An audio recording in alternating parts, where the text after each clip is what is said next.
El pueblo se cansa de tanta pinche tranza, para que quede claro.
Buenos días.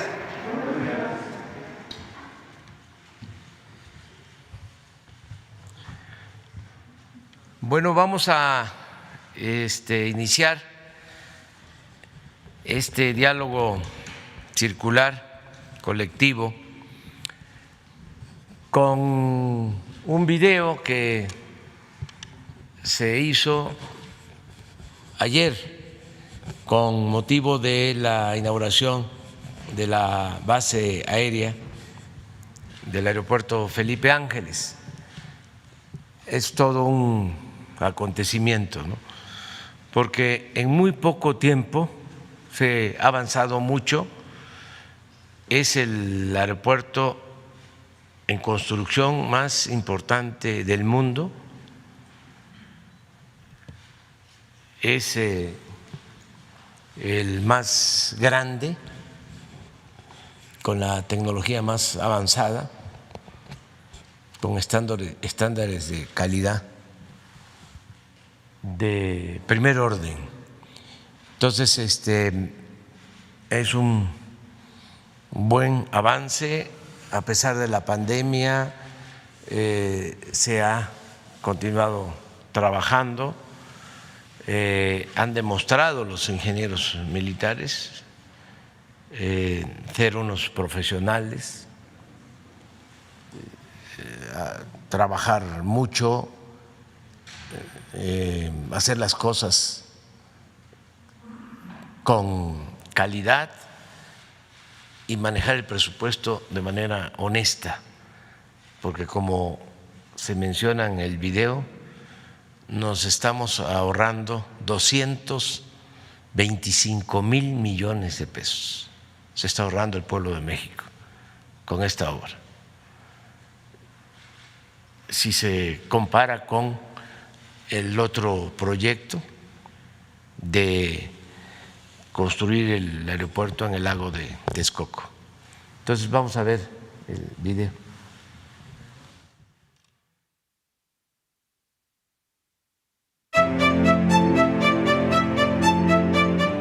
hoy día de la Fuerza Aérea Mexicana, en su 106 aniversario. Vamos a visitar el aeropuerto Felipe Ángeles, a inaugurar la base aérea. Es una hazaña el que en tan poco tiempo se tenga ya terminada la base aérea del aeropuerto Felipe Ángeles. Construcción que ha estado a cargo de la ingeniería de la Secretaría de la Defensa, de los ingenieros militares. Este nuevo aeropuerto, que incluye 3 pistas, instalaciones modernas para el aeropuerto civil, va a costar cuando mucho 75,000 millones de pesos. Nos estamos ahorrando 225,000 millones de pesos.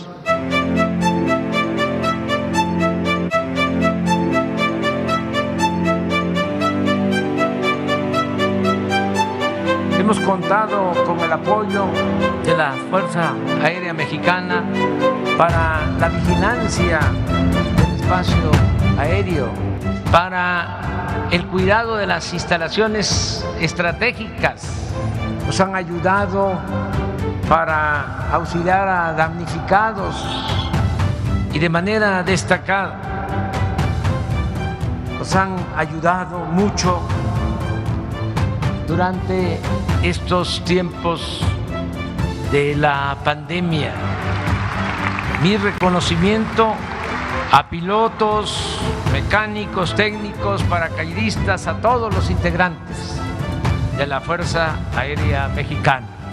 Los invito a seguir trabajando con profesionalismo y dedicación para que la Fuerza Aérea siga volando alto y nosotros mantengamos la mirada al cielo. Gobierno de México. Bueno, eso era que queríamos mostrar. Muy bien, vamos adelante. Vamos atrás, allá. Porque siempre empezamos adelante, pero ahora vamos para atrás. Muchas gracias, presidente. Buenos días. Meme Yamel de Damexico News y Sin Censura. Presidente, el día de ayer en Sin Censura entrevistamos a la mamá del exfiscal de Nayarit, Edgar Beitia. La mamá del exfiscal está solicitándole, presidente, que aplique el mismo criterio que se aplicó con el general Cienfuegos. Argumenta que si México y Estados Unidos exoneró al general, también deberían de exonerar a su hijo, que está detenido en Estados Unidos acusado pues, de delitos relacionados con el narcotráfico. Lamentablemente, presidente, la intención sería que pues, enfrentara los cargos por los que se le acusa aquí en México, que hablamos de cargos también muy delicados, en donde hay víctimas y testigos, más de 2,000 testimonios que aseguran que el exfiscal de Nayarit ha estado, o durante el periodo en el que fue fiscal, torturó y secuestró a distintos civiles para hacerse de sus propiedades. Estos testimonios, de hecho, ya se los llevaron a la Fiscalía General de la República, porque la Fiscalía de Nayarit ahora está acusando a los que están acusando al fiscal de ser los secuestradores y de ser los que participaron junto con el fiscal a modo de desprestigiar y de erradicar pues, los delitos en contra del fiscal que está detenido en Estados Unidos.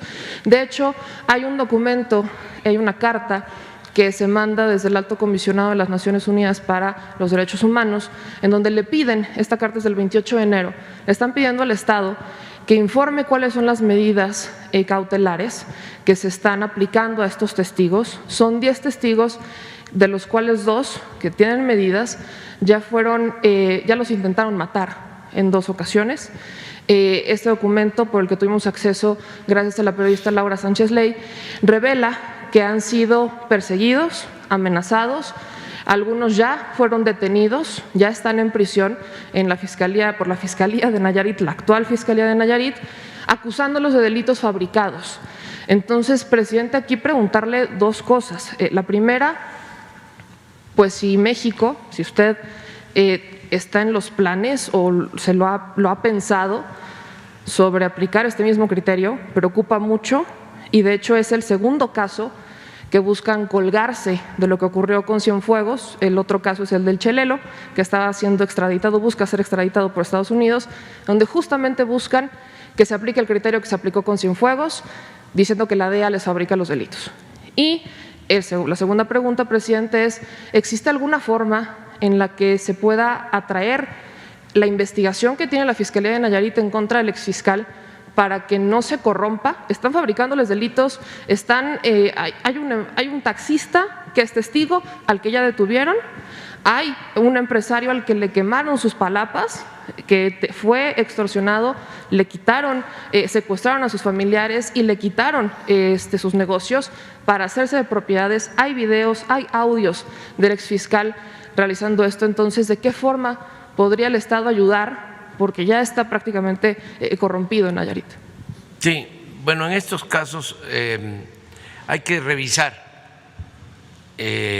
la solicitud de los familiares de las personas que se considera están injustamente acusados. Eso lo puede ver la Secretaría de Gobernación. Le voy a pedir a Alejandro Encinas que él atienda este asunto. Pero también hay que acudir a la Fiscalía General de la República y no dejar de presentar estas denuncias tanto en la Comisión Nacional de Derechos Humanos como en los organismos internacionales de defensa de derechos humanos. O sea, sí hay forma, ¿no?, de que se haga valer la justicia si se lucha en ese propósito. Nosotros nunca vamos a permitir que se cometa una injusticia. Desde luego, no somos un poder omnímodo, absoluto, depende de también las decisiones que toman otros poderes, otras instancias de gobierno. En este caso, pues tiene que ver con el gobierno de Estados Unidos, con su sistema de impartición de justicia, y tenemos que ser respetuosos y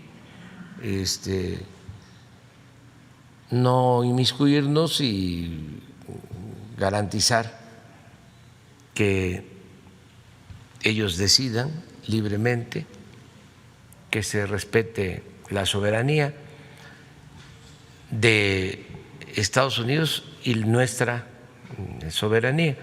Entonces, sí hay forma. O sea, mi recomendación es que cuando se piense de que hay un hecho arbitrario, injusto, se luche por los cauces que existen hasta lograr que se esclarezcan las cosas y se imparta justicia. Hay particularmente, presidente, la Fiscalía General de la República ya tiene conocimiento. En diciembre del año pasado, de hecho, fueron los testigos, las víctimas, a realizar las denuncias. Llevaron los más de 2,000 testimonios a la Fiscalía General de la República, los recibió el fiscal Alejandro Gertz Manero, y a raíz de estas denuncias es que incrementaron los ataques en contra de ellos. De hecho, sabemos que Encinas ya tiene conocimiento de esto, y lo que están pidiendo, con el respaldo del Alto Comisionado de las Naciones Unidas, es que se les interpongan medidas cautelares que protejan, que resguarden la vida, porque son 10 personas que está su vida en riesgo por realizar estas denuncias. Pues sí, es algo que nosotros podemos hacer, es nuestra responsabilidad proteger a estas personas. Entonces es con Alejandro Encinas. Ya el hecho de que tú lo estés planteando aquí ya significa ayudarlos para que los dejen de hostigar, que ya se sepa cuando un asunto de esta naturaleza se hace público, hay cierta protección, ¿no? Entonces, vamos a que la Secretaría de Gobernación actúe. Particularmente, presidente, sobre este mismo tema, solo preguntarle, entonces, para aclarar, ¿no estaría México buscando interceder por el fiscal o por nadie más con Estados Unidos? Tendríamos que tener elementos de pruebas. En el caso del general Cienfuegos, cuando pedimos información, que debieron, de conformidad con los acuerdos que se tienen de cooperación, informarnos, y no lo hicieron. Cuando hicimos una nota diplomática inconformándonos, ellos reconocieron que se había procedido de manera indebida, que no nos habían informado. Antes se esgrimía, se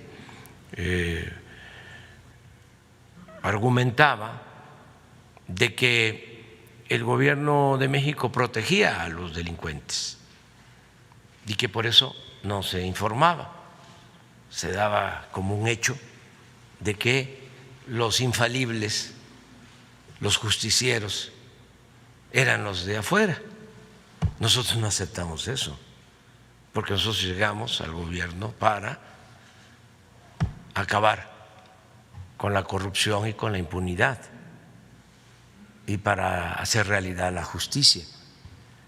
Entonces, el gobierno de Estados Unidos actuó bien, reconoció de que estaba mal el procedimiento y les solicitamos que nos enviaran la información. Entonces, cuando nos envían el expediente y lo revisamos, nos damos cuenta de que no habían elementos de prueba, de que no era una investigación seria, de que habían fabricado prácticamente el expediente o el delito por el que se le quería juzgar al general. Entonces, es cuando tomamos la decisión de pedirle a la Fiscalía que investigara, y la Fiscalía llega pues a la conclusión de que no habían elementos. Entonces, como sabíamos de que iba a generarse la sospecha, y hay muchos, aparte de nuestros adversarios conservadores que están en contra de todo lo que hacemos, hay también muchos simpatizantes, por decirlo de alguna manera, de las agencias extranjeras que hacen investigación. Muchos simpatizantes. Entonces sabíamos que estos expertos en asuntos de justicia, de combate al narcotráfico, se iban a lanzar con todo. Ya se frotaban las manos, ¿no?, para decir: este gobierno es igual que los otros. Por eso, al momento que la Fiscalía decide que no hay elementos para juzgar al general Cienfuegos, doy la instrucción de que se publique íntegro el expediente para que todos los mexicanos lo analizaran. Ahí está todavía el expediente en las redes. Y como en efecto no hay elementos, pues ya no pudieron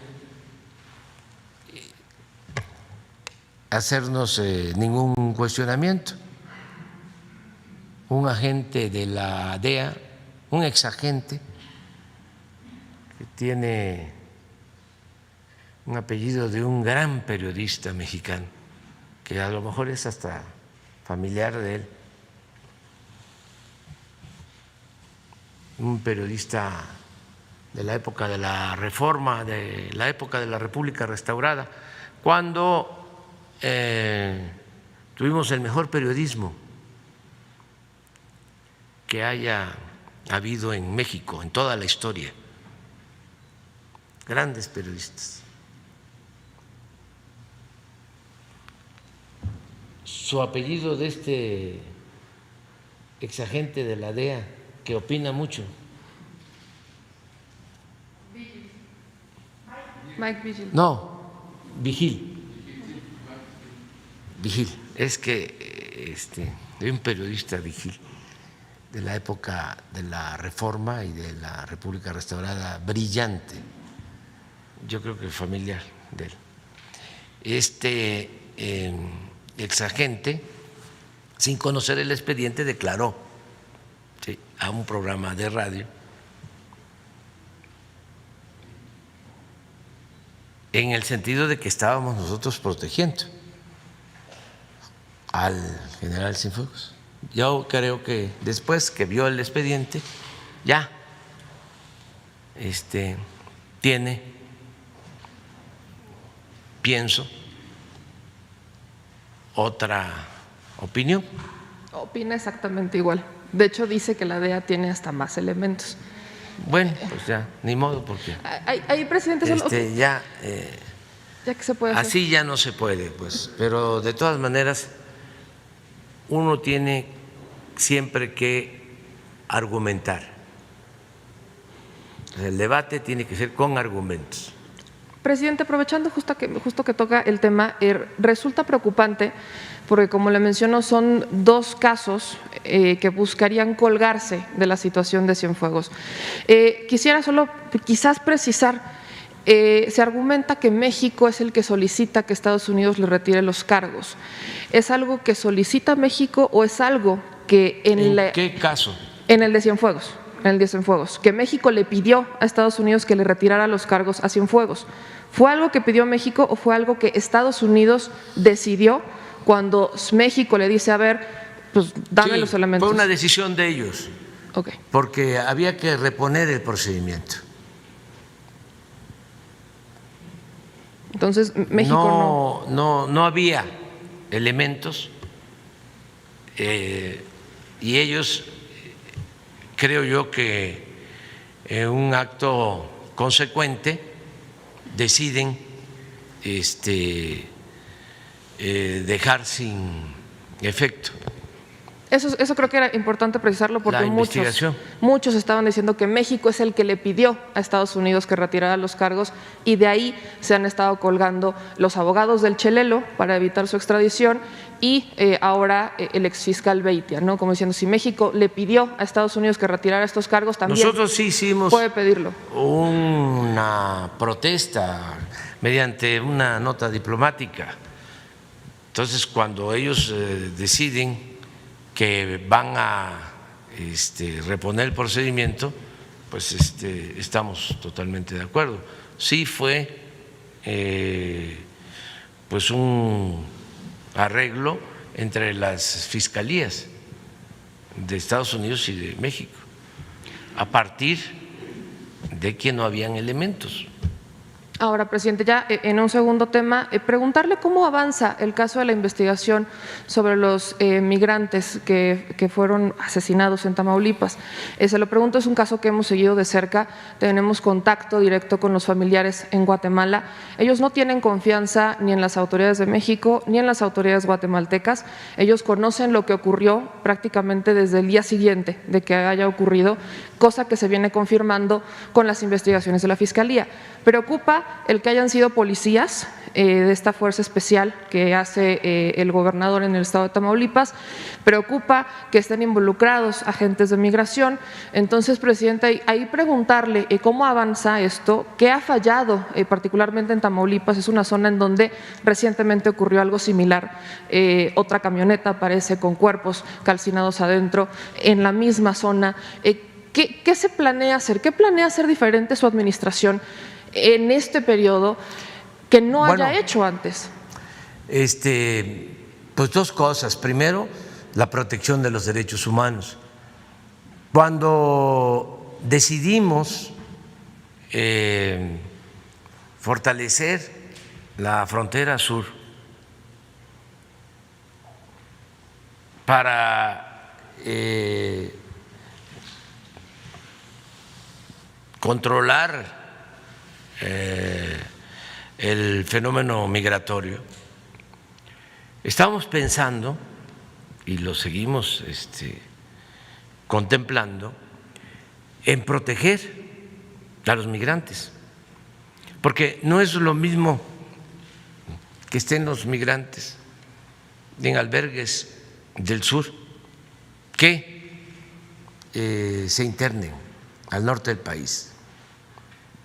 Es lamentable decir esto, pero los antecedentes que se tienen es que los migrantes corren más peligro en los estados de la frontera norte, en particular en Tamaulipas, por todo lo que sabemos. Entonces, fue siempre un argumento de nuestra parte, es decir, necesitamos cuidarlos, protegerlos. Si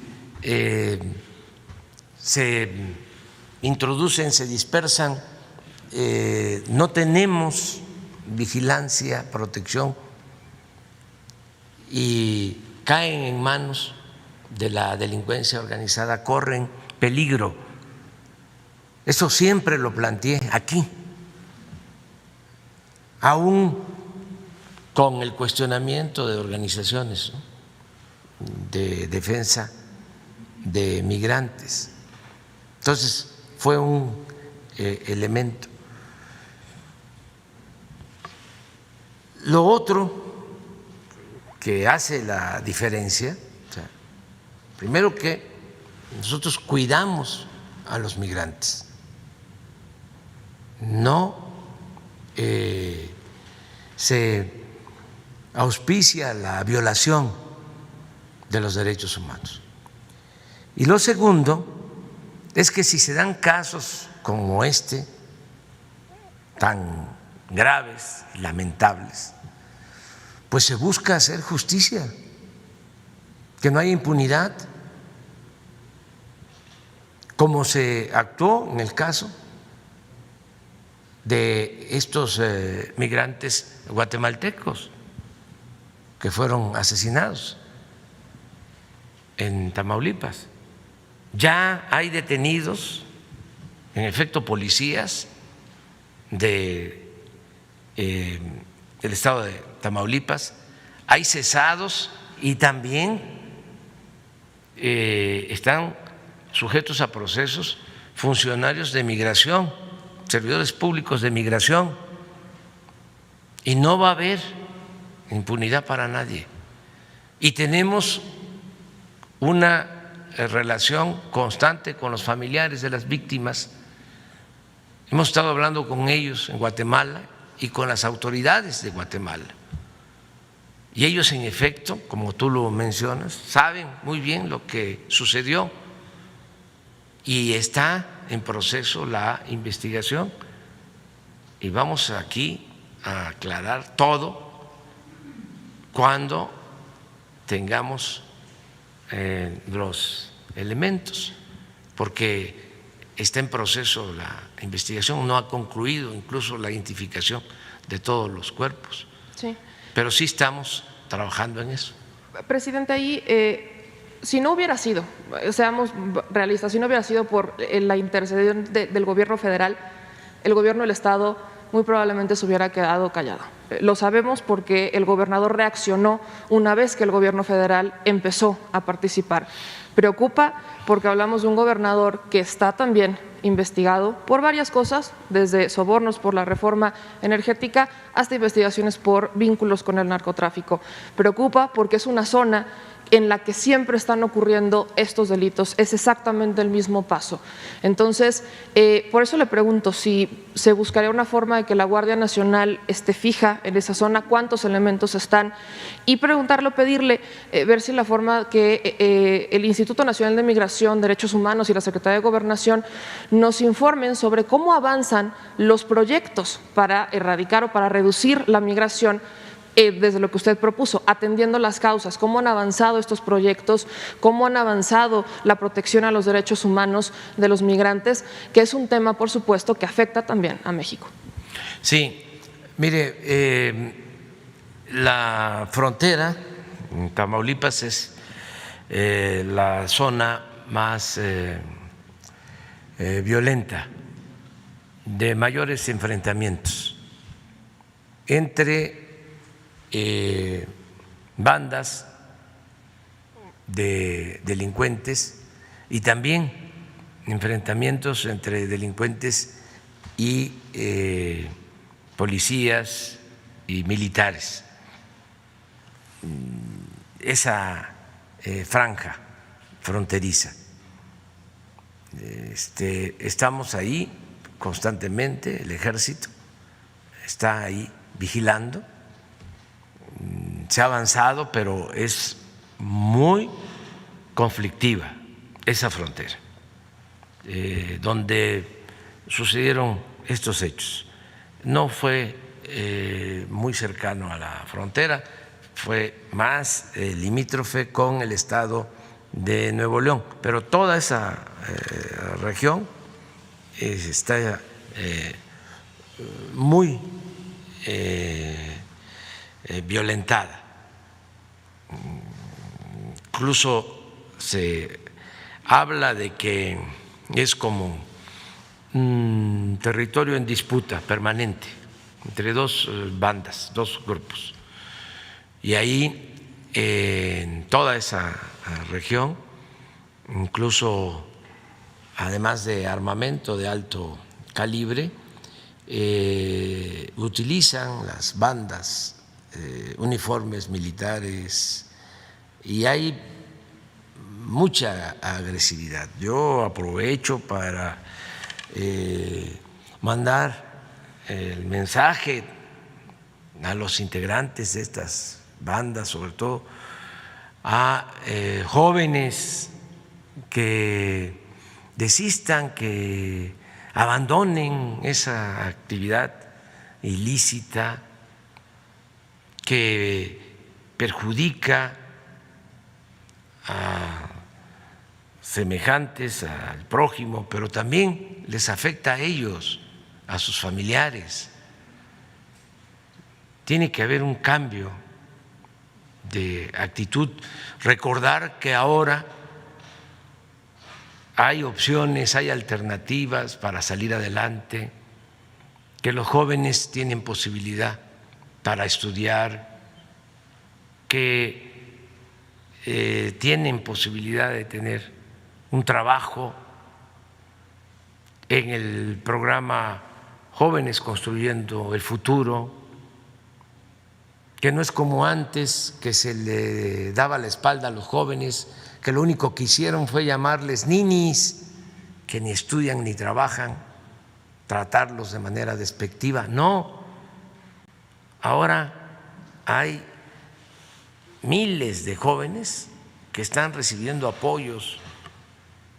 Ya debemos de llevar cerca de 2 millones de jóvenes con becas que trabajan como aprendices, que reciben salario mínimo. Antes era poco el salario mínimo, ahora se ha incrementado y se les entrega esa cantidad para estar capacitándose, formándose. Entonces sí hay manera de tener opciones, de tener alternativas.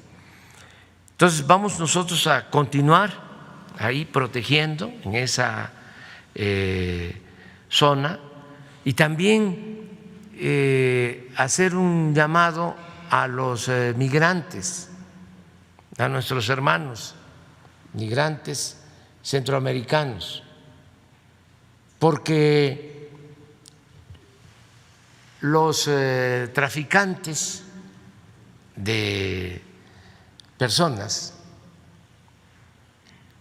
los llamados coloquialmente polleros, engañan mucho. Por ejemplo, ahora que hay una política migratoria que va a regularizar la situación de los migrantes en Estados Unidos, paisanos nuestros y también hermanos centroamericanos. Se piensa que ya están las puertas abiertas y que de inmediato el gobierno del presidente Biden va a regularizar a todos los migrantes. Pues yo tengo la obligación de decirles que hay esa política y son muy buenas las intenciones y yo lo celebro, pero el mismo presidente Biden me ha informado de que les va a llevar un tiempo el definir su política migratoria, el ordenar la política migratoria. Entonces, que no es que ya todos pueden ir a Estados Unidos y van a ser regularizados, que todavía no hay una definición en lo concreto, que es un lineamiento de política todavía. Falta la aplicación de esa política, que es tu pregunta, y decirles incluso que continúan las deportaciones como se daban en el gobierno anterior, el mismo número, porque no se puede, hay que entenderlo, modificar una política migratoria de un día para otro. Entonces, que tengan nuestros hermanos migrantes esta información para que no se dejen engañar por los traficantes de personas que les pintan un mundo color de rosa, que no es así, que yo sí espero que ellos tengan posibilidad de salir adelante. La política nuestra, y es lo que estamos proponiéndole al presidente Biden, es que se ayude a los pueblos de Guatemala, de Honduras, de El Salvador, de Centroamérica y al sur de México, y que haya inversiones. Nadie sale de sus casas, abandona a su familia por gusto, lo hacen por necesidad, buscando trabajo, buscando opciones. Centroamérica, como el sureste de nuestro país, fue muy afectado por las inundaciones, por huracanes, además de la pandemia. Entonces sí hay una situación difícil, pero se tiene que ir buscando la forma de que haya opciones alternativas de trabajo y bienestar en los lugares de origen de los migrantes. Y en eso estamos. Por eso también en el caso de México, nosotros no podemos, como quieren nuestros adversarios y los intelectuales conservadores, defensores del régimen anterior, del régimen de corrupción, del antiguo régimen, que quieren que paremos las obras del Tren Maya, del Istmo, la refinería de Dos Bocas. Imagínense, pues no van a haber fuentes de empleo. ¿Cuánto trabajo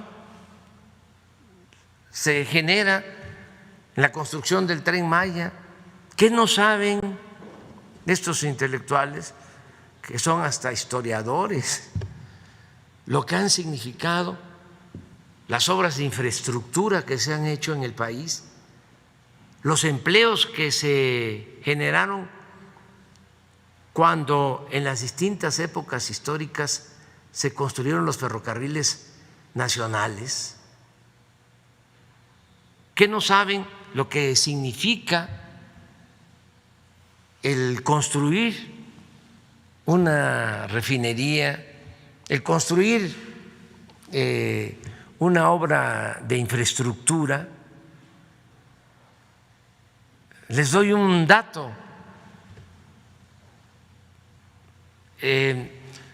Tabasco durante mucho tiempo, décadas, era de los estados con más desempleo.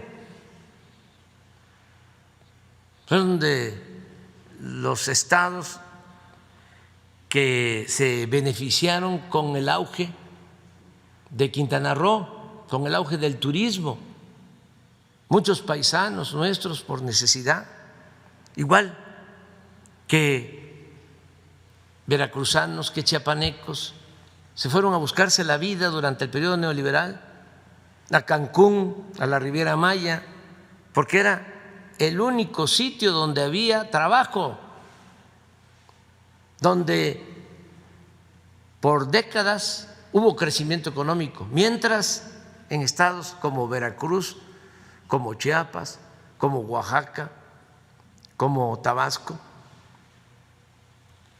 no había crecimiento, al contrario, había decrecimiento, o sea, menos cero por décadas. Bueno, cambia la política, decidimos rescatar al sureste, ponerlo en igualdad de condiciones, porque durante el periodo neoliberal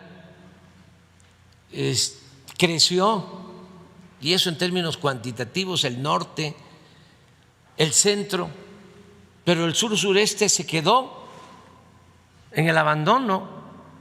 Entonces ahora decidimos emparejar las cosas, buscar un crecimiento horizontal en todo el territorio, y se empiezan a hacer inversiones como nunca en el sureste. ¿Cuál es el resultado? El año pasado, aún con la pandemia, aún con la pérdida de empleos, Tabasco estuvo entre los 3 estados con más empleos. Chihuahua, Baja California y Tabasco. ¿Por qué razón? Por la construcción de la refinería, por la reactivación de la actividad petrolera.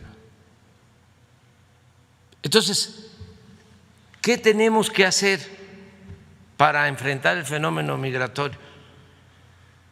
Pues desarrollar Centroamérica, seguir con las cortinas de desarrollo de sur a norte para ir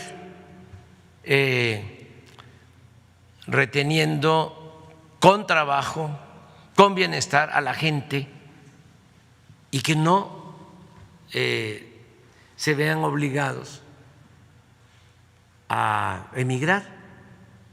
Esa es la política. El gobierno de Estados Unidos tiene que apoyar en esto. Nosotros ya no queremos el Plan Mérida. Hace poco hubo una polémica sobre eso, que yo estaba planteando incluso que no existiera el Plan Mérida, aunque estaba yo proponiendo algo así. Es algo ya decidido. Nosotros no queremos cooperación militar, no queremos que nos manden helicópteros artillados. Nosotros queremos cooperación para el desarrollo, que se pueda llevar a cabo un plan conjunto para otorgar créditos baratos a productores de Centroamérica, del sureste, que se pueda apoyar con programas como el Sembrando Vida a productores centroamericanos, que se impulsen actividades productivas, que haya bienestar.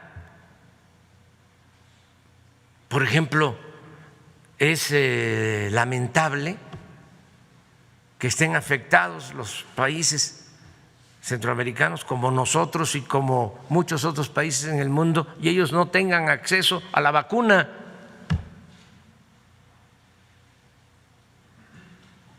Que Guatemala no tenga acceso a la vacuna, que Honduras no tenga acceso a la vacuna, que El Salvador no tenga acceso a la vacuna. ¿Que es mucha la vacuna que se requiere para proteger a estos hermanos? Pues no, porque no es mucha la población. Entonces hay que tener también pues una visión de solidaridad y tiene que haber fraternidad universal. Tenemos que pensar también en nuestros semejantes y en un mundo sin fronteras, un mundo donde prevalezca la justicia. Entonces, en eso estamos. Qué bien que tocaste el tema de la migración, porque tenía yo mucho interés en enviar este mensaje a los hermanos migrantes centroamericanos para que no se dejen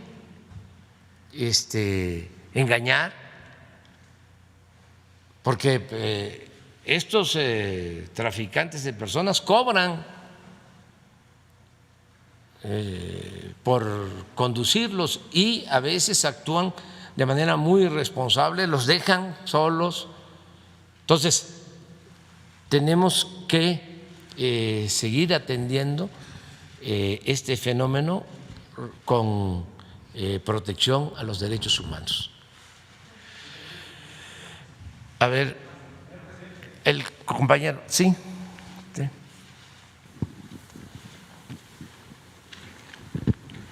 Muchas gracias, señor presidente. Su servidor Carlos Federico de Conexión MX, Conexión Online y de los canales hermanos Nefta Noticias, Mexicano en Bélgica y Expresión Política. Relacionado con el tema que acaba de exponer en estos momentos, veo un punto toral para que México pueda atacar la delincuencia, pueda atacar tantos problemas que tenemos, y creo que un punto importante es la educación. Aparte de ser un comunicador, pertenezco a la planta laboral docente de la escuela pública, soy producto de la escuela pública y veo con mucha tristeza, señor presidente, que desde hace más de 30 años, desde el tiempo del salinismo, se olvidó a la escuela a la cual la mayoría de nosotros emanamos. 30 años de atraso. 30 años de atraso tecnológico, en el cual no somos competitivos ante las escuelas privadas. Recuerdo muy bien que en aquellos talleres en los años 80, en las comunidades en las cuales nosotros vivíamos, una comunidad de cerca de 600,000 habitantes, la ciudad de Torreón, Coahuila, había colegios de paga contados, con una mano los contábamos. Empezaron a proliferar en la época neoliberal la educación privada. Tristemente empezaron a tener atrasos nuestra escuela pública, la cual era competitiva, la cual teníamos los primeros lugares, los cuales gente de clase media y media baja acudían a esos planteles porque íbamos a la par.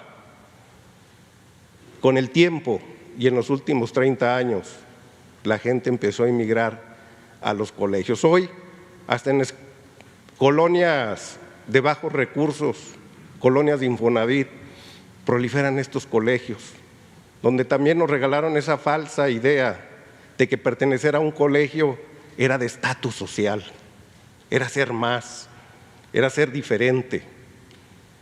Y la sociedad mexicana en muchos lugares se las compraron. Lugares en los cuales apenas se completa para el sustento económico de la familia, donde a veces el padre de familia lleva un peso más a la casa y con ilusión cambian a sus hijos a los colegios. Y le digo porque la matrícula de la escuela pública ha bajado bastante y ha crecido tanto esa privatización de la escuela en México.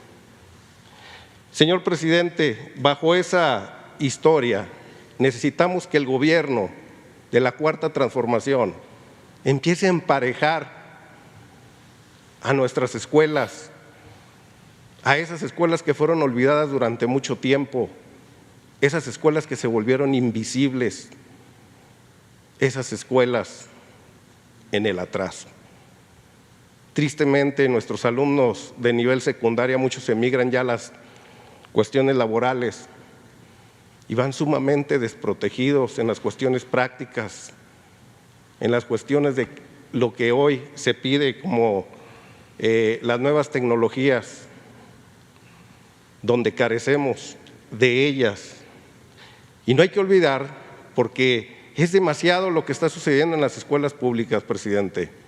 Los contubernios que hay, su voluntad la conocemos, su voluntad de cambiar a México, su voluntad de cambiar la educación. Pero a nivel de piso, todavía batallamos bastante con esos directores de escuela que les dio mucho poder la reforma educativa y los sexenios anteriores, donde se han vuelto fuentes de ingresos extras para todo este tipo de personajes, los cuales dirigen esas escuelas, y tanto poder les dieron que tristemente nos tuvieron con la bota en el cuello y todavía, en muchos aspectos, a la planta laboral. Habiendo síntomas de corrupción increíble que usted no se imagina.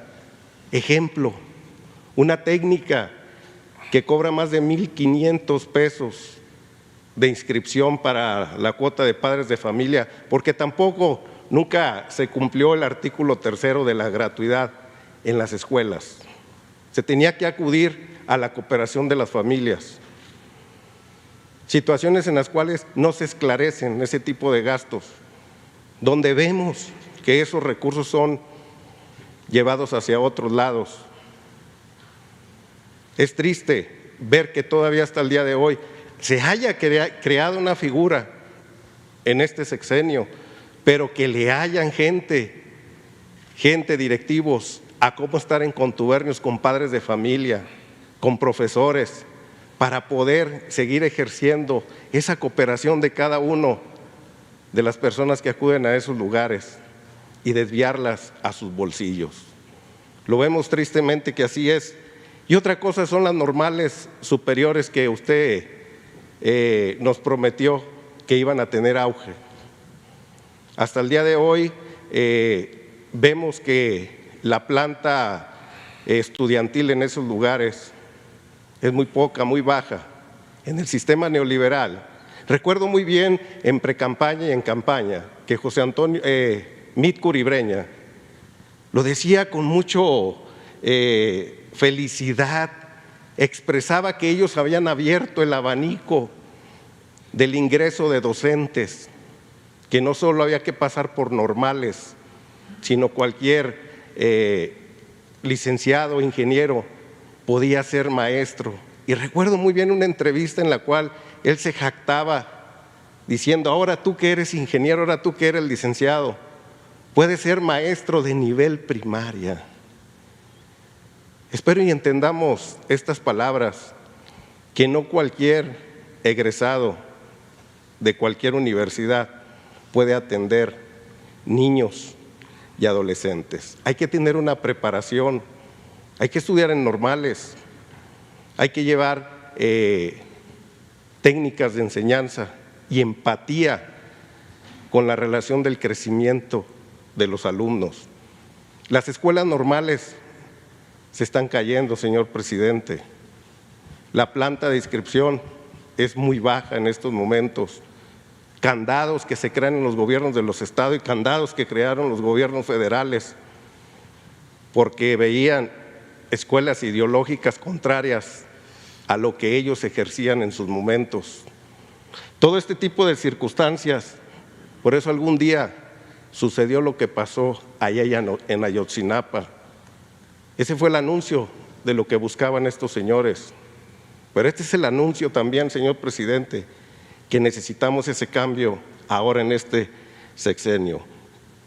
La pregunta es: ¿qué proyecto y qué plan hay para el rescate de las escuelas normales, tanto públicas, tanto de asociaciones civiles y tanto privadas?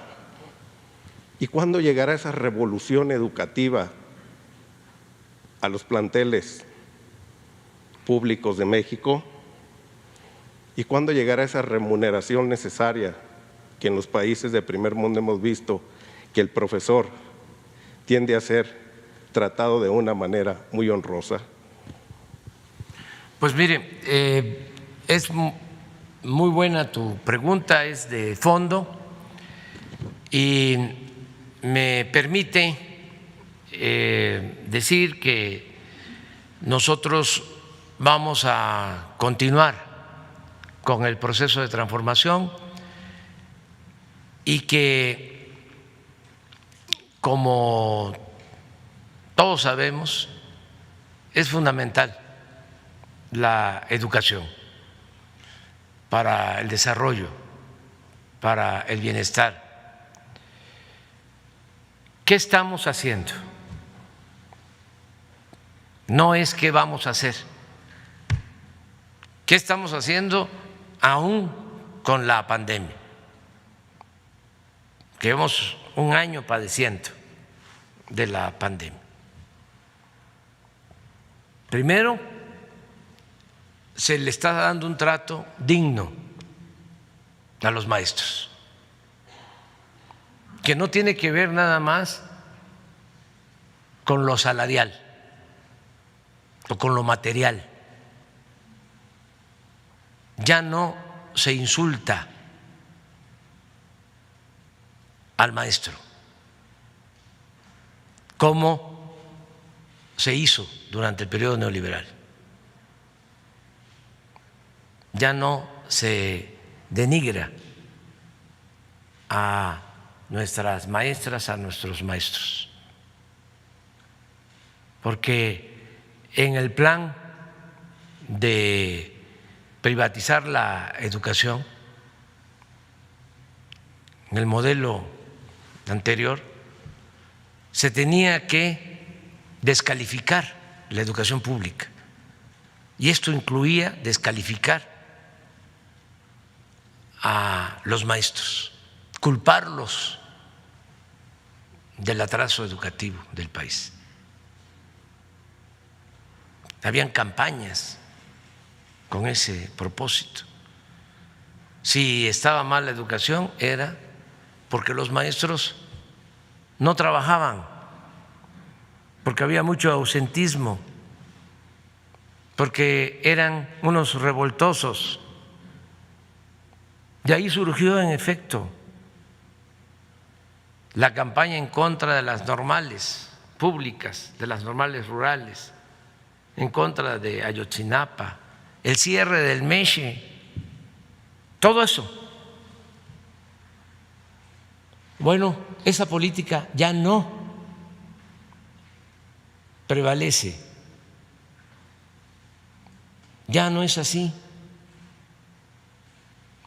A lo que hacías referencia de que cualquiera podía ser maestro, con la idea de cancelar las normales, pues ya en la nueva legislación queda establecido de que los maestros de las escuelas tendrán que ser egresados de las normales y que todo el que sale, que todo el que egresa de una normal tiene garantizada una plaza. Entonces, lo primero son los maestros. ¿Qué resultados hemos tenido? Desde luego hay una situación muy especial por la pandemia que nos llevó a suspender las clases presenciales, pero no ha habido protestas de maestros como era antes, porque se canceló la mal llamada reforma educativa. Entonces, vamos a seguir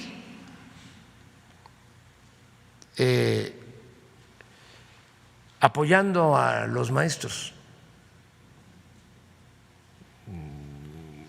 Esa es una política, el apoyo al sector magisterial. No se puede mejorar la calidad de la enseñanza sin el maestro. Una de las cosas absurdas de la mal llamada reforma educativa era que querían imponer una política educativa sin los maestros. ¿Cómo mejorar la enseñanza sin el maestro, sin la maestra? Si son los que están en el aula, son los que transmiten el conocimiento. Porque la verdad no era mejorar la calidad de la enseñanza lo que buscaban los neoliberales.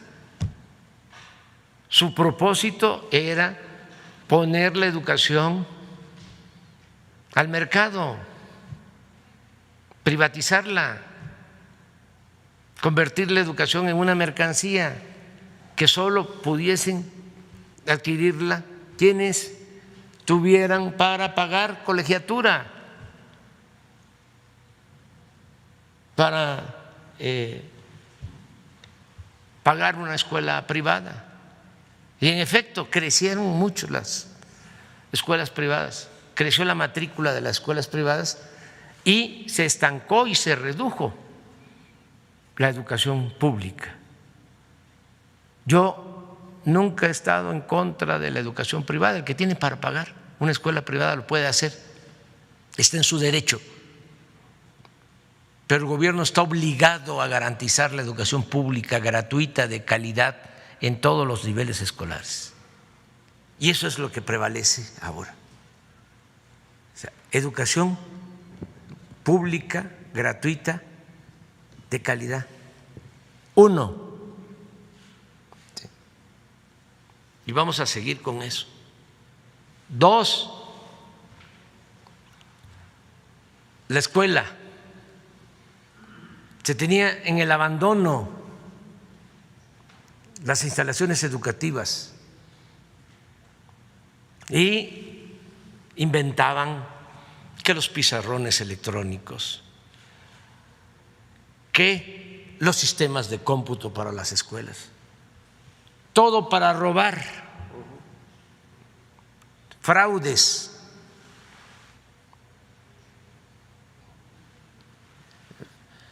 Fraguados desde lo más alto de la administración pública. A ver, ¿dónde están los pizarrones electrónicos? ¿Dónde están las computadoras? Los sistemas de internet que instalaban en las escuelas. No hay nada. ¿Y qué se va a hacer? A ver, voy por parte, porque esto es muy importante. Ahora se está entregando el presupuesto del mantenimiento de las escuelas de manera directa a los padres de familia, a las sociedades de padres de familia.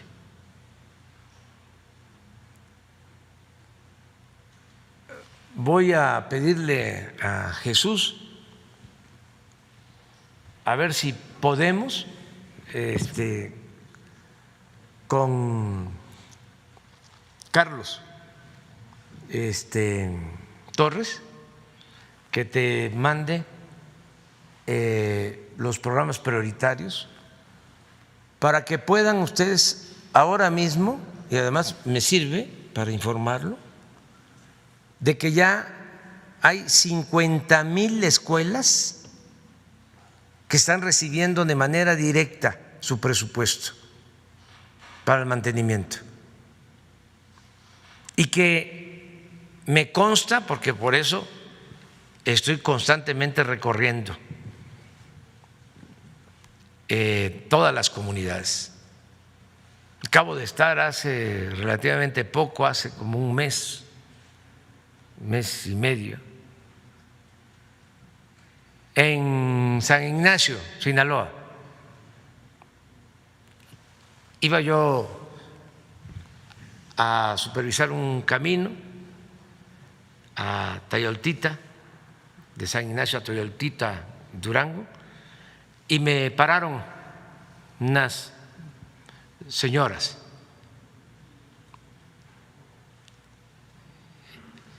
que querían que yo me bajara a la escuela, porque todo el apoyo se está entregando a las sociedades de madres, de padres de familia, y se está haciendo la recomendación respetuosa de que se busque, de que sean mujeres las encargadas de los comités, sobre todo del manejo del dinero. Entonces, me bajé, me acuerdo. A ver, a lo mejor encuentran el Face de ese día. La comunidad se llama El Odazal, es San Ignacio, porque esto ayuda mucho. O sea, las preguntas de ustedes a mí me sirven para comunicar a todo el pueblo, porque pues esto no se conoce o no se difunde en los medios convencionales. Entonces sí es importante que se sepa. Eso es lo segundo, el que todas las escuelas van a tener su presupuesto. Te hablo de este programa por lo de las cuotas. Al momento que cada escuela tenga su presupuesto, porque le llega el dinero de la tesorería de la Federación hasta la escuela, sin intermediarios, porque si no, no llega o no llega completo. Por eso es directo. Esto ya evita que se utilice el pretexto de que se necesitan las cuotas, porque eso llevó también a la privatización de escuelas públicas. O sea, al final de cuentas son colegiaturas disfrazadas de cooperación. Esto pasa mucho en las universidades públicas, de que se paga cuotas, y deberían de hacer un esfuerzo en las universidades públicas, que son autónomas, para reducir gastos superfluos. Todo lo que gastan directivos de universidades públicas, ahorrarlo para que no se cobren cuotas en las universidades públicas. Lo que hicimos en cuanto a los servicios de salud, decían que era imposible en los institutos de salud, en nutrición, en cardiología, en el Instituto para la atención de enfermedades respiratorias, que había que pagar cuotas. Se dijo no, gratuito, y está funcionando. Entonces, lo segundo es las escuelas públicas, mejorarlas para que no les falte el agua en los baños, para que estén en condiciones dignas las escuelas. Eso es lo segundo. A ver, ¿por qué no lo pones? Porque esta es la realidad.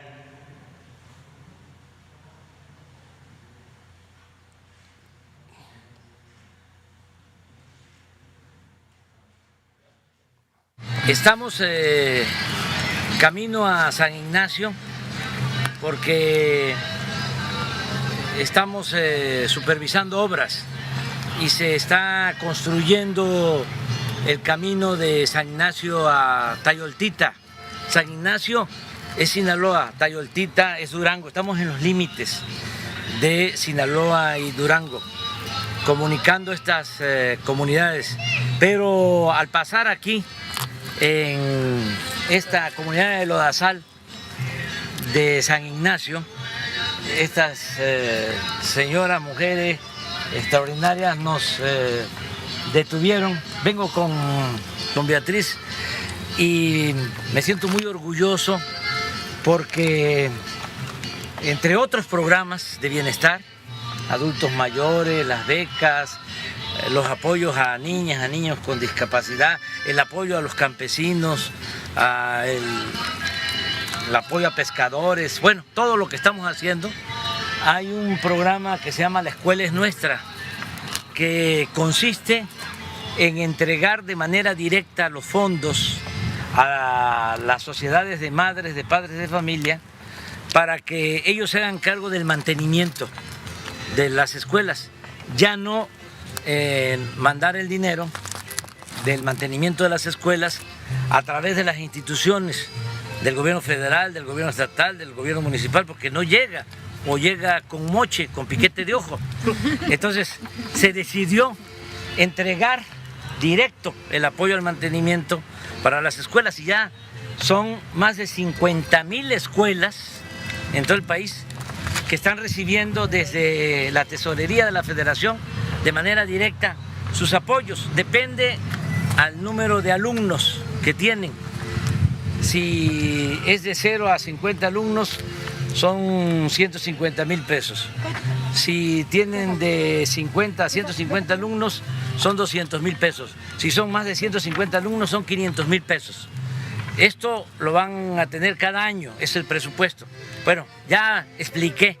Aquí en San Ignacio, de cerca de 50 escuelas que hay en el municipio, ya en 22 están recibiendo de manera directa estos apoyos.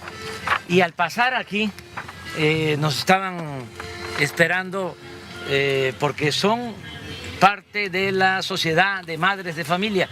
Se escoge que el comité de madres de padres de familia pues esté integrado fundamentalmente por mujeres y se auspicia, no es obligatorio, es voluntario, de que el tesorero sea mujer, porque las mujeres son más honradas que los hombres.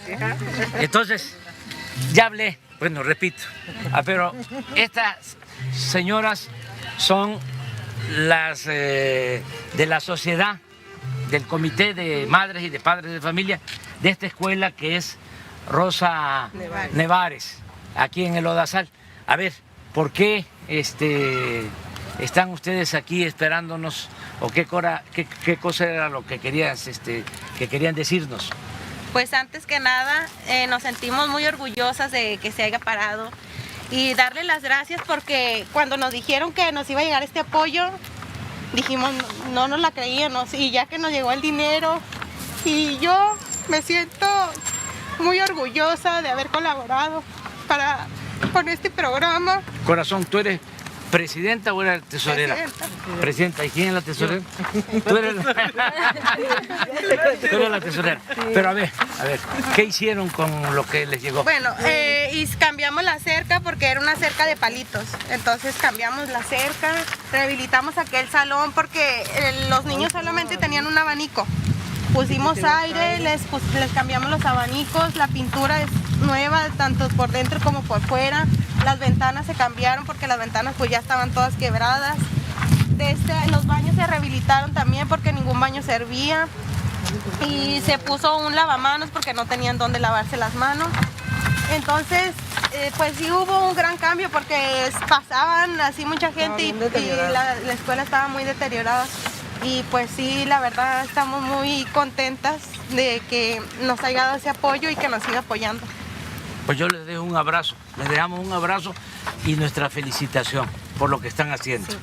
Entonces, este programa demuestra, como otros, que si se entregan los apoyos de manera directa, sin intermediarios, a la gente, se hacen estas cosas y el dinero rinde y se maneja con honestidad.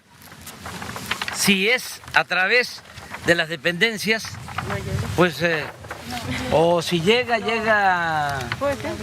muy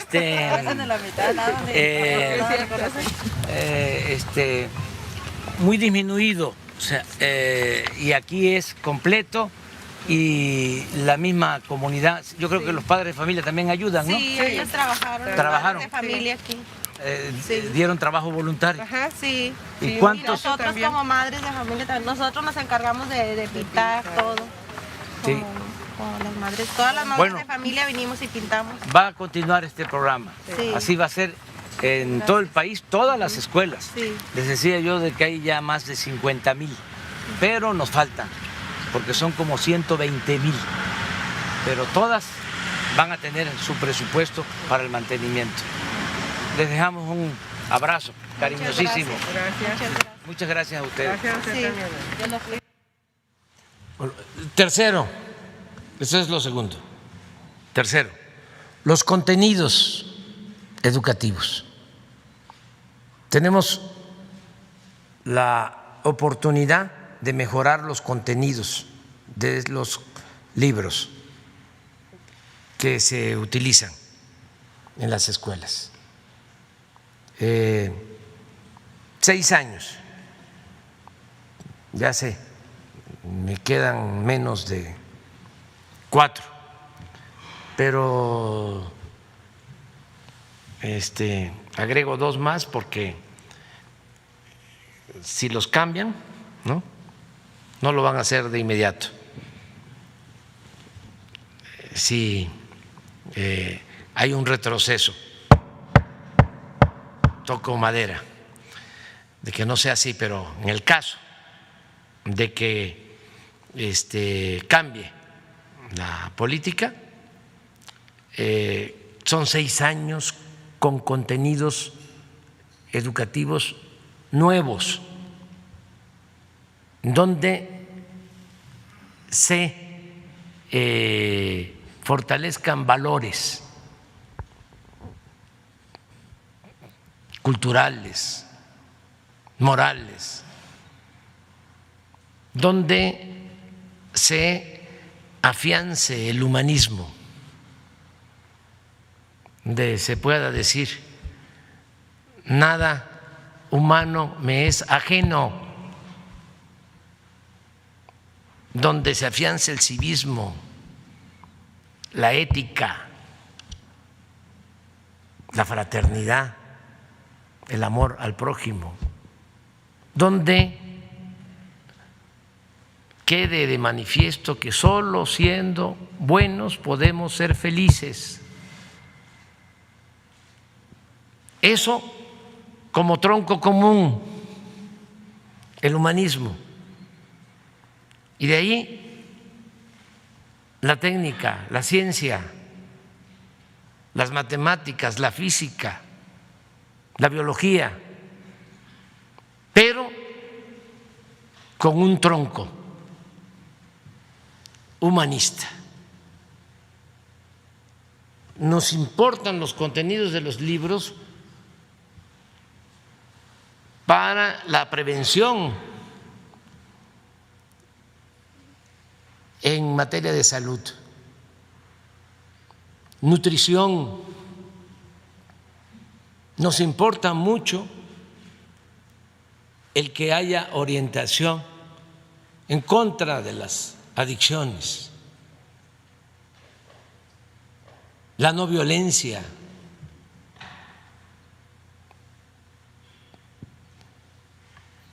todo lo que tiene que ver con lo formativo. Entonces, eso es lo tercero.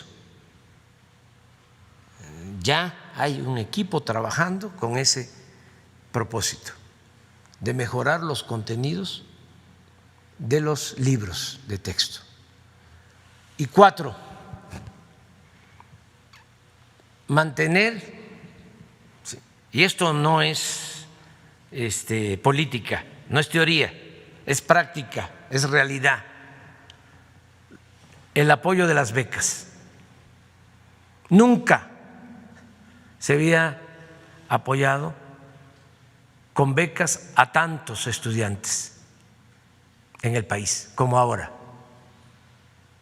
Pero no es que va a iniciar, llevamos 2 años desde que comenzó el gobierno y me llena de satisfacción poder decir que hay 11 millones de estudiantes de todos los niveles de escolaridad, desde preescolar hasta doctorado, 11 millones recibiendo becas, la mayoría de ellos estudiantes de familias humildes. Entonces, recapitulando, atención especial a maestras y a maestros. 2, la escuela es nuestra. 3, mejorar los contenidos educativos. 4, becas para estudiantes. Hay muchísimas otras cosas que hacen falta y que se están haciendo, pero estoy hablando de lo esencial, Y sobre esto vamos a seguir avanzando. Y vamos a seguir fortaleciendo, repito, a las normales. Nada más les doy un dato adicional. Tenemos 140 universidades públicas nuevas en todo el territorio. 140. Ahora este fin de semana voy a gira, empiezo en Tlaxcala y voy a la inauguración de una universidad pública gratuita. Entonces, sí se está avanzando en el terreno educativo y lo vamos a seguir haciendo. Gracias, señor presidente, por la exposición. Queda más claro ahora sí hacia dónde vamos. En otro ámbito, señor presidente, nos llama mucho la atención del video que nos acaba de presentar hace un momento, de cómo con tan poco se puede hacer mucho. Me queda claro que en los anteriores sexenios no tuvimos ninguna obra magna de las más de 5 que se están haciendo en su sexenio. Don Abel Reynoso, que es un peronista exiliado en los Estados Unidos de Norteamérica, creo que a veces tienen que venir, es argentino él, creo que a veces tienen que venir opiniones de gente que vive fuera de México, porque cuando entramos en este dinamismo, tal parece que ya no valoramos lo que está sucediendo ahorita en México, se nos vuelve tan cotidiano que en momentos escuchamos gente de otro país y nos damos cuenta el valor de lo que está sucediendo, que somos parte de un cambio, que somos parte de una transformación, que somos parte de una revolución. Y él externaba de las obras magnas que se están haciendo en este país, que no está sucediendo en otra parte del mundo.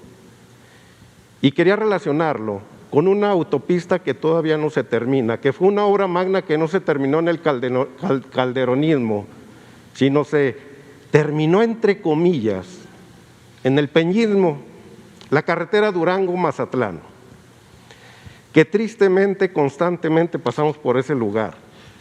Y cuando llegan las épocas de lluvia, desaparecen muchas partes de la carretera. Una obra que iba a costar 8,000 millones de pesos y se convirtieron en 28,000. A comparación de lo que usted nos expone, 300,000 en el lago de Texcoco, un aeropuerto, 75,000 en lo que era la base de Santa Lucía. ¿Cuándo vamos a terminar aquella obra de la autopista Durango-Mazatlán, que no termina por acabarse de lo mal hecho que fue hecho? ¿Qué hace el presidente? ¿Qué hace el presidente para hacer con tan poco mucho? ¿Y qué vamos a hacer con esa única obra magna que se me ocurre y he investigado y no he encontrado otra de esa envergadura, que no la pudo terminar en un sexenio, sino se tuvo que terminar en el otro, y todavía quedan secuelas de las formas en las cuales ellos hacían ese tipo de obras tan nefastas? ¿Qué hace el señor presidente y qué se está haciendo en aquella autopista? Pues nada más no repetir los mismos errores y la misma corrupción. En efecto, esa carretera se podría decir que es la más costosa del mundo, porque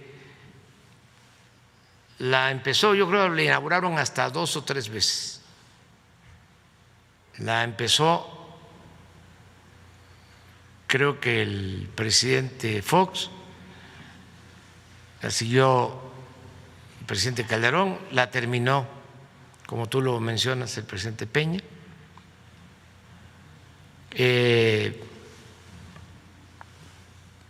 Los costos estimados fueron superados con mucho a pesar de ser una obra de ingeniería difícil, no se hizo con la calidad suficiente y ahora requiere de mucho mantenimiento para poderla mantener funcional. Es algo que se evitó, entre otras cosas, al tomar la decisión de no hacer el aeropuerto en el lago de Texcoco. Imagínense cuánto se hubiese destinado al mantenimiento del aeropuerto en el lago de Texcoco. Si hay hundimientos diferenciales hasta de medio metro por año en esa zona, es la zona más baja, con más fango en todo el Valle de México. O sea, se esmeraron en escoger ese sitio, el menos indicado, porque estaba de por medio el negocio, ya lo expliqué ayer.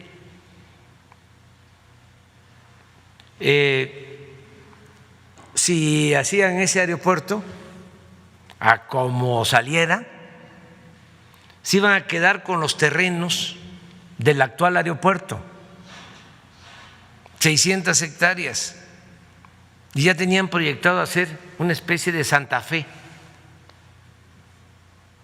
Entonces era un gran negocio inmobiliario. Construían el nuevo aeropuerto con un costo estimado originalmente de 300,000 millones y tenían que cerrar el actual aeropuerto, o había que cerrar el actual aeropuerto. Nada más daba yo como datos el que el hangar presidencial que se hizo hace 5 años costó 1,000 millones de pesos y se tenía que abandonar.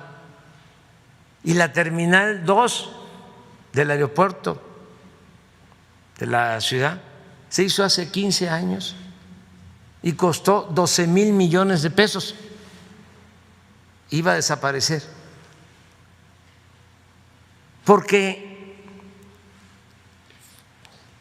argumentaban que no podían convivir o mantenerse el aeropuerto de la Ciudad de México y el de Santa Lucía, que con el nuevo aeropuerto se tenían que cerrar los 2 aeropuertos, el de la Ciudad de México y la base aérea de Santa Lucía, porque también en Santa Lucía estamos hablando de 2,600 hectáreas originales y también tenían apetito, hambre de dinero. ¿Cómo estaba el nivel de descomposición, de corrupción, que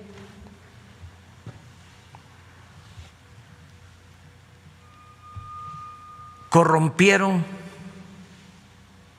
hasta una institución de aviación que maneja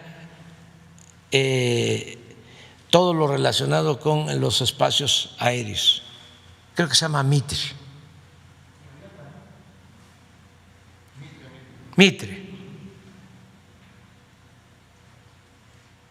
Esa institución de fama mundial, especializada, llegó a dictaminar que no se podía, por interferencia aérea, hacer el aeropuerto Felipe Ángeles. Ayer que fuimos, se demostró que pueden manejarse 3 aeropuertos al mismo tiempo. El Felipe Ángeles, el aeropuerto de la ciudad y el de Toluca.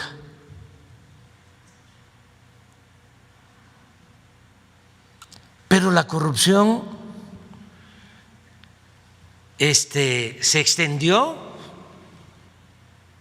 a todos. Recuerdo que este organismo presentó su dictamen en la madrugada del día que tenía yo que salir a informar sobre el asunto.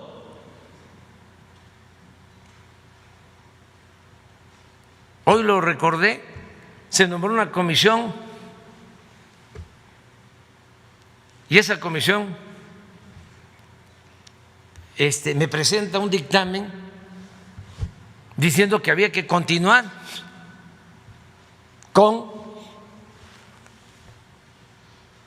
la construcción del aeropuerto en el lago de Texcoco.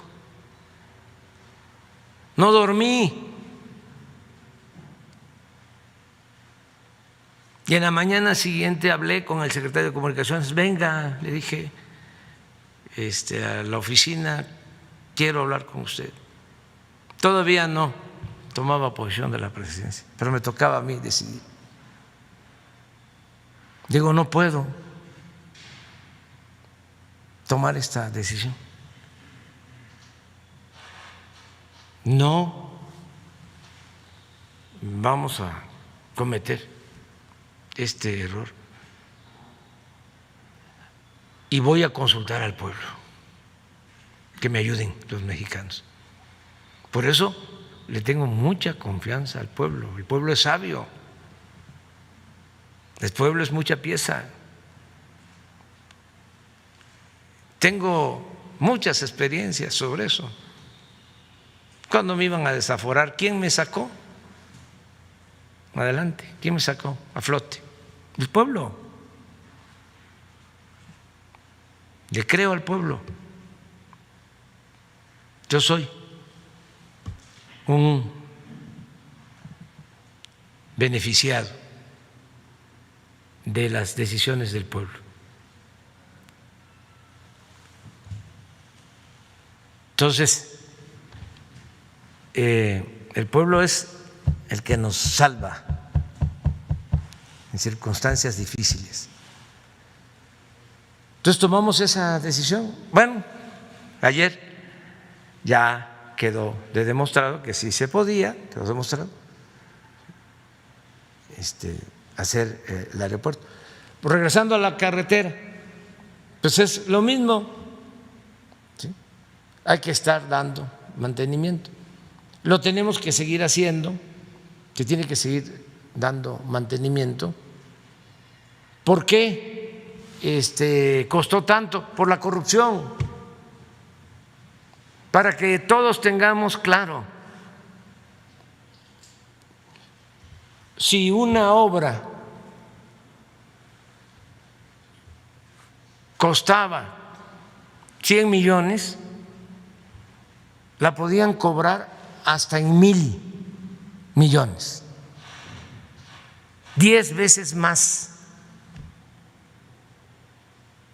Les voy a poner un ejemplo, porque no me gusta hablar sin pruebas o al tanteo. Cuando fui jefe de gobierno construimos un hospital en Iztapalapa.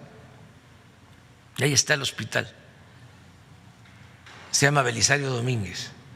150 camas. 350 millones de pesos.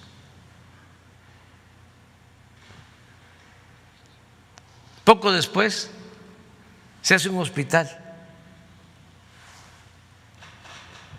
en el Estado de México.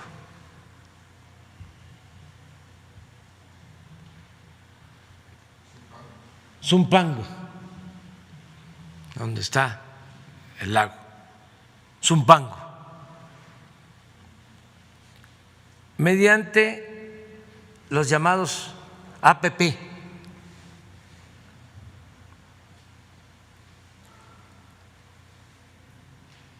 El Congreso del Estado de México aprueba la construcción de ese hospital.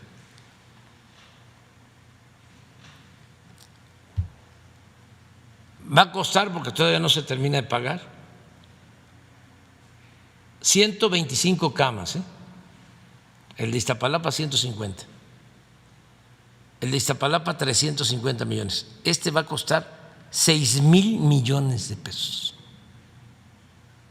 Tiene que entregar el gobierno del Estado de México a la empresa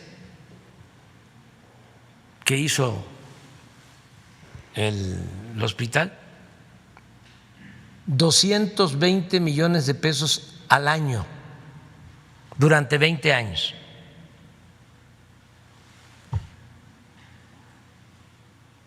Pero así está el de Iztapaluca, con el mismo mecanismo. ¿Quiénes son esos empresarios? ¿Quiénes autorizaron esos atracos? Se los dejo de tarea. Desde luego, influyentes del más alto nivel. Sí, Zumpango, del señor Hinojosa. ¿Cómo se llamaba la empresa? IGA. ¿Y el de Iztapaluca? ¿Qué empresa?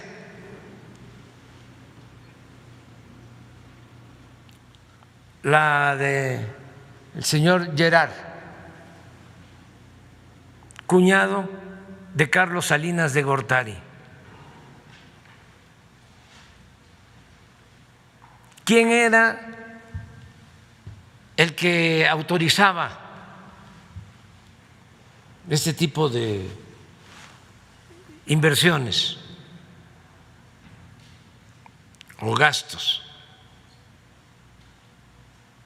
El que estaba de subsecretario de Hacienda, que luego fue secretario de Hacienda, cuñado de Gerard. González, José Antonio González, González Anaya.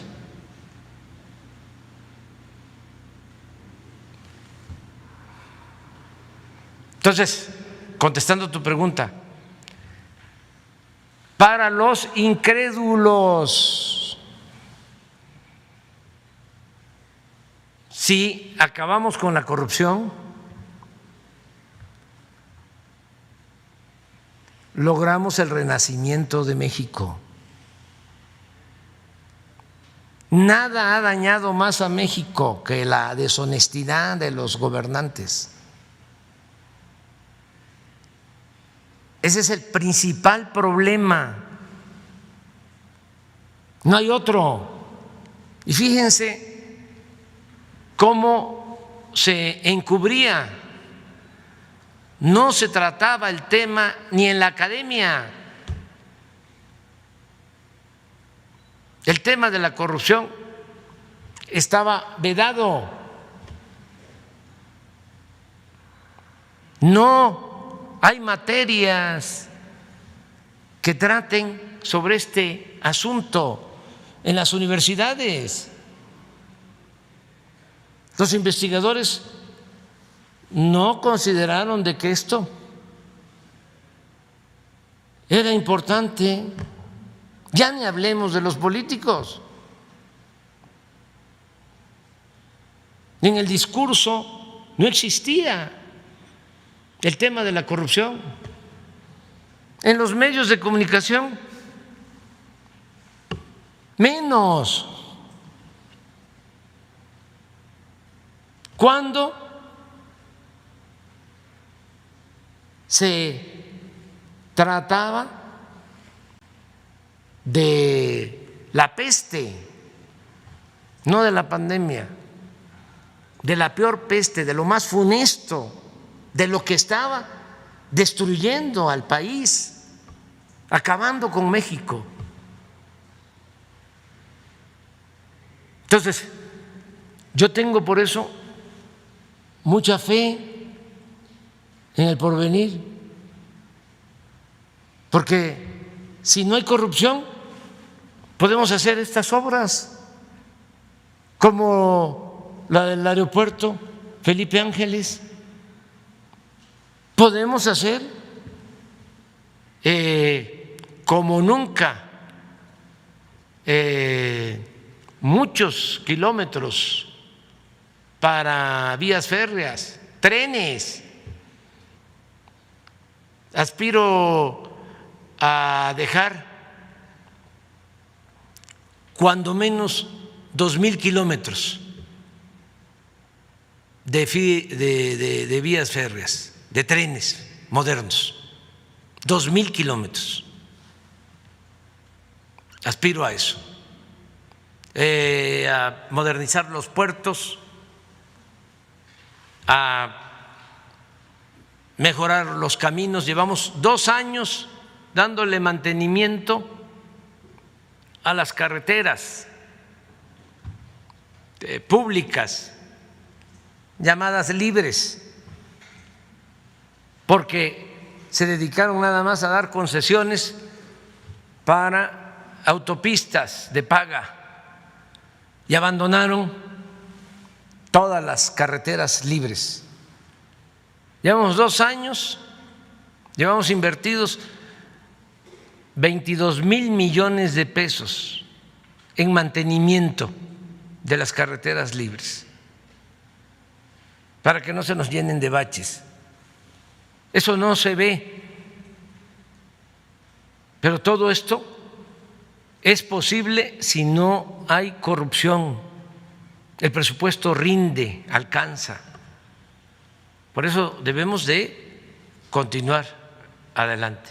El que no debe de continuar ya hablando es el de Tepetitán, porque está en la fase post-COVID. Nos vemos mañana. De Dios a Dios.